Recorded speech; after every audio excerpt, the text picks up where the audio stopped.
Hello fellow Gwent players. Today I want to show you a little deck that got me to pro rank. It's an Geralt Eithne Eithne deck.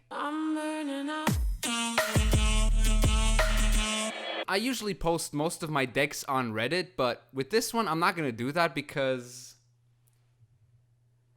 I'm going to need you to keep this one a secret. Now why is that? Well, Geralt Eithne is a very meta dependent card. And if people know that other people will run Eithne, they will play around Eithne. But currently, no one really is playing around Eithne, as this clip, in which I do finally get into pro rank, proves.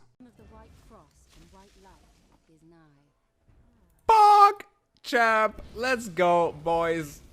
Easiest game of my life. He just had to play around the Eithne. That's all he had to do. But guess what? Nobody's playing Eithne, boys. Pretty good, right? So let's just jump into the deck builder and see what this deck looks like. It's an Eithne deck, as Eithne is the best card to set up Eithne. There's no question about this. There's not even an argument for anyone else. Like, if you say crack, well, crack doesn't ping more than once, and you have a cooldown of 2. So he's not really that good for setting up Eithne. So yeah, we're playing Eithne. It's pretty much your standard Scoia'tael deck, except we're toning down heavily on 5 provision cards, as I do think that Scoia'tael 5 provision cards are by far the worst ones in the game. So one of the 5 provision cards that we are running is Dobelfana Archer. The reason we are running Dobelfana Archer is because it can set up Eithne quite effectively due to its variety in damage control. The other 5 provision card is Brokilon Sentinel. It's a 6-point play. You might need to set it up with Eithne against something like Nilfgaard, but that's fine because Nilfgaard is your main target for Eithne anyway. But I will explain that a bit later. These are the 4 provision cards: Dwarven Skirmisher, Dwarven Agitator, Dryad Fledgling, and Dryad Dragoon. Now, the one odd one here is Dryad Fledgling, but I do think Dryad Fledgling is an incredibly sufficient card, as it is 4 for 4, plus it is proactive, plus it is an engine that the opponent would like to remove very much. Plus it gives you a extra Dryad for cards like Barnabas, which we also run. Now the gold setup for this deck is pretty basic because you're running cards like Milva, Kiran as well, a good lock card against something like Skellige, which do run quite a bit of engines these days, or even something like a Northern Realms. Sursa is just a nice little engine plus its points as well. You might need to set this up with Eithne yet again, but you don't have to. You can also use this to set up your Eithne. Ida, arguably the most auto-include card in Scoia'tael right now, as there's a lot of Arrakis Queens running around, and Arrakis Queens does like to run a few artifacts. And even if you can't remove an artifact, it's just a 7-point card. Moran, a very good versatile card to either lock a unit or damage a unit by 2 for 7 points. For 8 provisions, that's a fair trade, plus she is a Dryad, which works for Barnabas. Skags, I don't really need to talk about this card. Malayan, this can also set up Eithne to a certain extent.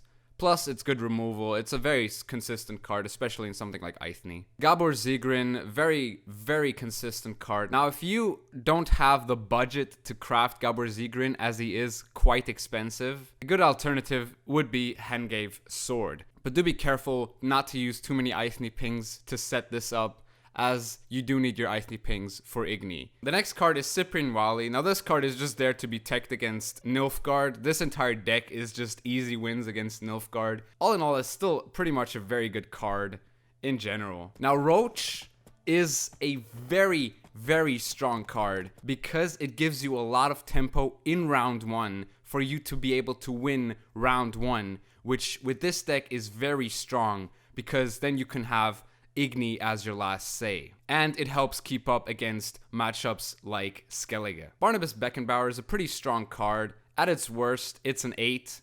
At its best, it's a 12. You're paying 10 provisions, and it does help you keep up in certain matchups in round 1. Now this is where I'm gonna start talking a lot about Eithne, because Eithne is a very risky card to be playing. A very important thing to note with Eithne is that you do not want to play this card in round 1, unless it helps you win on even cards maybe. That's the only time I could think of this being efficient in round 1. You can play it in round 2 if you're getting bled, but that's the worst case scenario pretty much. This card is one of the strongest long round 3 finishers in the game right now, as there are a lot of big unit cards, and you definitely have enough movement tools to move around certain cards for you to be able to set up a big Eithne. The biggest problem with this card is basically the opponent knowing if you play Eithne or not. Because if the opponent does know you're playing Eithne,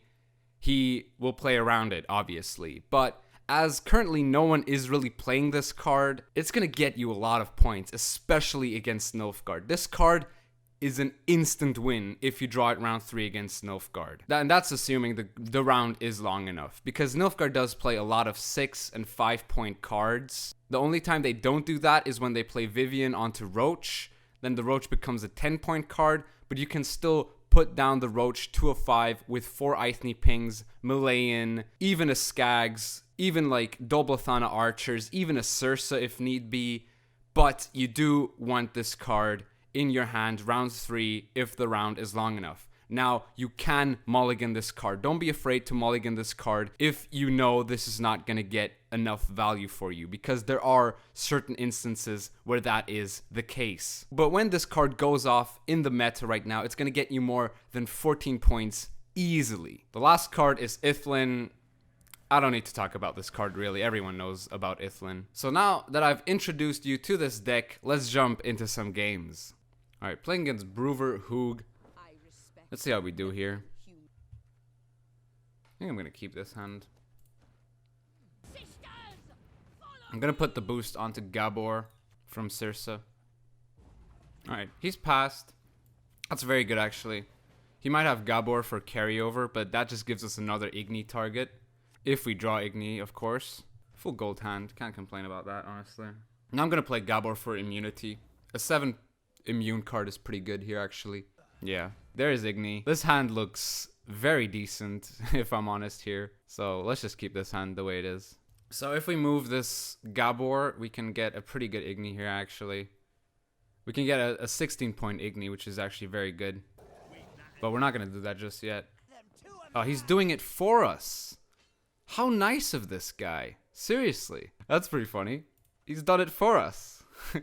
See, that's what I'm saying. No one's playing around Eithne right now. I'm just going to take the Eithne here for 16 points. Should be fine. As we can't get a bigger Eithne than that. As this Milva is not going to get higher than 14 anyway. So we're just going to take the Eithne here. Should be fine. See, and as I said, you're always going to get huge value on Eithne in the long round 3. Alright, so what we have to do now is just play around Skags, and we should be fine here.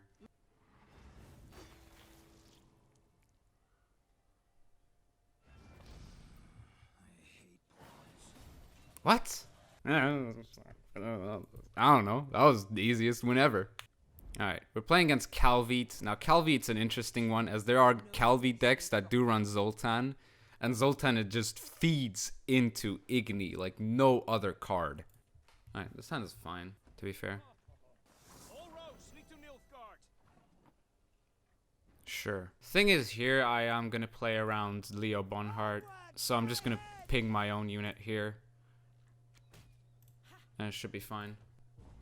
Alright, so he's passed. We got the long round now, which means we're going to get a good little Eithne here. I'm going to mulligan the Broccolon Sentinel, though. I'm going to need my Eithne pings for setting up the Eithne here. We still have 3 Eithne pings. I think I'm just going to pass here, honestly. I don't really care. Alright, he's banished Roach, I believe. Alright, whatever. It looks like he's stacking back row here, which perfectly fine with me, honestly. I'm going to Eithne the Circe here, as I am afraid of Shillard. There you go. That's why. I think I'm going to play Barnabas here, because Skags kind of enables him to Leo my Skags if I Barnabas the Skags, so should be fine here. And as you can see, if we play Kiran here, we can already set up a 20 point Eithne. I'm going to Kiran here, set up a 22 point Eithne here. Okay, so he's Calviting here. I wonder what he's Calviting for. Alright, he's Calviting for that, that's fine. So I'm guessing his last card is Leo Bonhart. But if it is Peter, I mean, either Peter or Bonhart, they're not going to make our Eithne bigger. So we're just going to play Eithne here. And 14 points on the Skags, +3.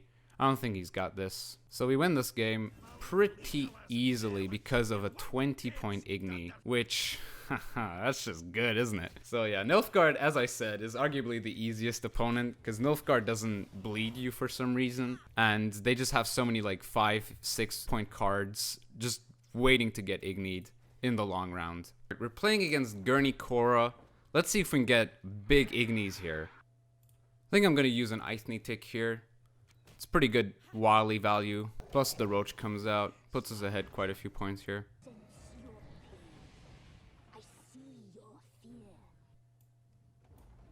He's kept up really well here, actually. These draws are pretty bad. I'm going to mulligan Milva here. Oh, these draws are really bad. Oh my god. This looks really bad. Jesus Christ. Stop it. I mean, Eithne would be enabled here. If we had it. Alright. Alright, we lose this game. There's no point in playing this out. We needed to draw Eithne round 1 there to win round 1 and go on even. That's where it would have been very good. Alright. Against Brewer. Let's see how we do here. Slaughter them to a man. Okay, so he's passed. Interesting pass. He's going for the long round here, but so are we. And we have, I think, a better long round finisher here. Alright, pass here. He's gonna play Gabor. Oh no, he's not. Okay, interesting. You and me, buddy. You and me. Nah. That's annoying. Ah. Eithne only was 15 here. Ah, that's so sad. Okay. This is looking interesting.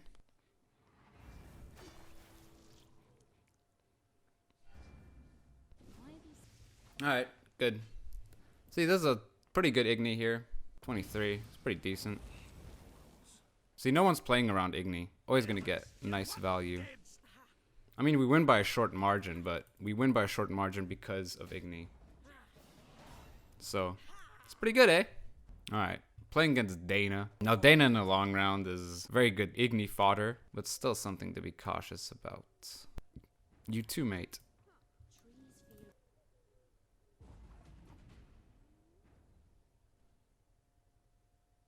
Interesting play. He might play trap cards, so I think I'm just gonna get rid of Eithne here. I'm gonna pass here. I want to find Eithne though. Eithne is pretty important here. Alright, we found Eithne. Means we can get rid of like Broccolon Sentinel here. What? You're not gonna... Alright. This is a good Eithne at 17. I'd say it is, honestly. Alright, I'm just gonna Eithne here right away. Get rid of his Milva. Milva's very annoying for us. He's gonna Dana right now for Barnabas. I wonder if he plays a trap here. I'm gonna keep Ida for a very long time here. Alright, there's his trap. Pretty good Ida here. It was a crushing trap. Very good for us. We win the game with that. Alright, sweet. Ah, man. Eithne is so good. It killed his Milva. Milva would have disrupted bigger Eithnes, so we're just gonna Eithne the Milva away. Alright, we're playing against Henrietta. Let's see how we do here.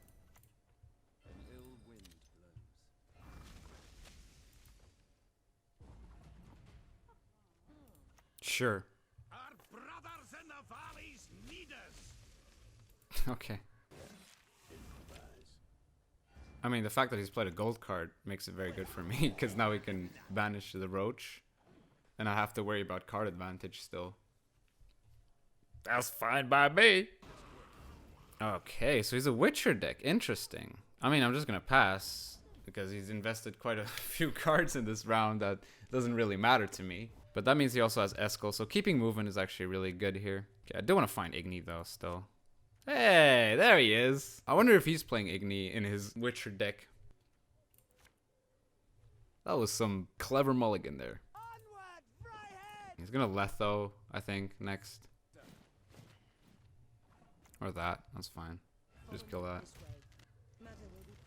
Alright, lock that, because a point per turn is kind of annoying. We want to Eithne for 5s and 6s. We don't want to Eithne for 10s. I mean, unless he has 2 10s, that's fine. Alright, where's he gonna sire here? Out of the way, rabble! Wait, oh, wow, that's a pretty good play, actually. We can search to something else. This is fine. Alright, we have to be careful to also play around Eithne here, because we're gonna play Eithne rather late. I think he's gonna play out his Henrietta now, and he won't find an Eithne target. The only good thing he's gonna find is Circe here. So if he finds Barnabas, Sentinel, and Eithne, that's really bad for him. And I think he knows to play around Eithne as well now. Just kind of annoying. Can he even play around Eithne here? I wonder. He sees all the 5s. Alright, he's gonna have more 5s now on the board. It's funny. It's funny when the opponent knows you have Eithne. It's even more. That makes it so much more funny. Do we discard Barnabas? No, that's not correct. There's no way that's correct. There's no way we can play around Eithne now. Eithne for 10 is actually kind of good for him. Okay, so what's your last card? Leo Bonhart. Alright. Eithne for 17. That's fine, because 5/5/5. Alright, yeah, that's fine. It's a lot more funny when the opponent knows it's coming, and there's nothing you can do against it. So I just showed you the power of an Eithne. In all these games, you pretty much saw Eithne go off quite a bunch. If you're a good player and you know your matchups, Eithne is going to come in very handy for you. The weakness of this deck is definitely greedy monsters, as they do produce those points, and you have to basically win round 1 against greedy monsters, which is really hard because their Thrive units are just going to go off like crazy. Their big points are going to go off like crazy. And Eithne, you can't play Eithne more than once. So Eithne will get value there, but all your other cards really won't get much value in these matchups. But other than that, really all the Nilfgaard matchups are pretty much an easy win for your Eithne. Squirtle matchups, you're also going to win pretty much every single one, as they do row stack and they do want to go for a long round. Skellige, I haven't faced any today, but Skellige is interesting, as they also do like to bleed you. It's kind of tough, but something like Crack midrange is really bad against Eithne, as they do play those 5s, those 6s that will eventually line up for a 22 or 17 point Eithne. And yes, feel free to net deck this deck, but as I said, be a bit secretive about it, as people will start playing around Eithne if they see it more often on the ladder. Now, if you did enjoy this video, please leave a like, subscribe for more Gwent content, and I'll see you soon.